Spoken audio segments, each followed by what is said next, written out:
Hurmatlı cemaatül muslimin, buna inşallah buna bugün Sağcıngöz'ün 40'ında oturağız. Jalpı baldarına tereң razıçılık bildirip koyup, buna şu yaşka жеткенче Sağcıngöz'ü karadı. Kızlarına razıçılık bildirip koyup, Allah da jardam berip karadı. Ayrıca Rustam menen kelinge, Kuday ömrüңерге bereke versin. Ata enege kızmat kılgan adam hiç kaçan jaman bolbayt balдар. Ata enеңерге şunday kızmat kıldыңар, atаңар öte жақсы киши эле. Камал экени биз көрүп калдык. Жакындан көрүп калдык. Шундай жақсы киши эле Камал эке раматулла. Мына энди мына атаңар эртеп, силер атаңар кайтып болгондо баарын кичинекей балдар болчуңар. Мына азыр апаңар силерди şu чоңойтtu, окутту, үйлүү жайлуу кылды. Мына Кудайга шүкүр азыр отурсуңар. Ошонун кызматын кылып ак жууп, ак тарап апаңар жайына койдуңар.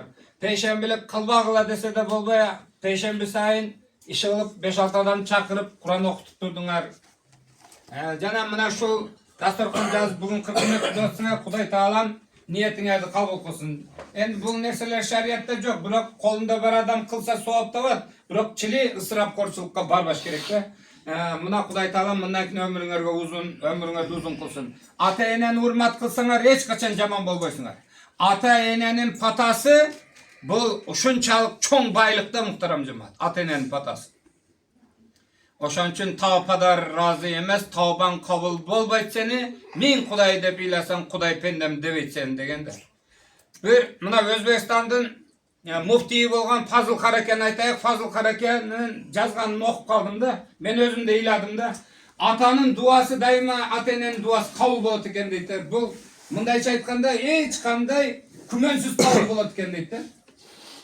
Фазыл Каракен ушул неде иштейм дейт. Кийин Өзбекстандын муфтийи болду, ага чейин башка жерде иштеп жүрдү. Бир эски Жигулим бар, айдап келип атам келсем дейт. Ал кишинин атасы Ясин хан Төрө деген өтө илимдүү адам болгон. Бирок 80ден ашып 90га жакындап калганда акыл эстен айнып калганда, отуруп нормально отуруп кээде сәл бир өйдө ылдый сөздөр айтып койчу экен да. Анан Жигулини айдап келсем, балам мени бир кыдыртып келчи дейт экен.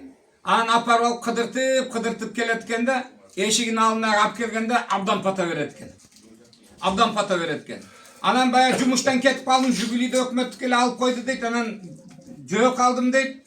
Анан үйдө отурсам, балам үйгө кетпейбизби деп айта берет дейт. Үйдө отур дейт, өзүбүз үйдө отур дейт. Балам жүр үйгө кетейик дейт. Макул деде деп коем дейт. Баягы Мирбакир жасагандай тачкам бар дейт. Ошо тачкага көчөнү салып, атамды отургузуп,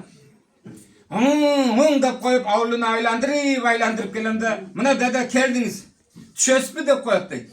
Десе, балам өмүрүң узун болсун, бактылуу бол, бир күн ушундай пата берди дейт. Дайыма ушундай кылып турам дейт. Анан пата берди. Я Аллахым, аркаңдан дүйнөнүн падышалары ээрчип тура турган даражага жеткин деп, амин деп пата берди. Ошо менен күндөрдүн биринде муфтий болуп кеттим дейт. Муфтий болуп калдым Өзбекстанга. Анан дейт, бир күнү дейт, жанагы имам Бухариними же имам Термизини эсимде жок. Ошол бир академиясы бир нерсесинин ачылышы болду дейт да.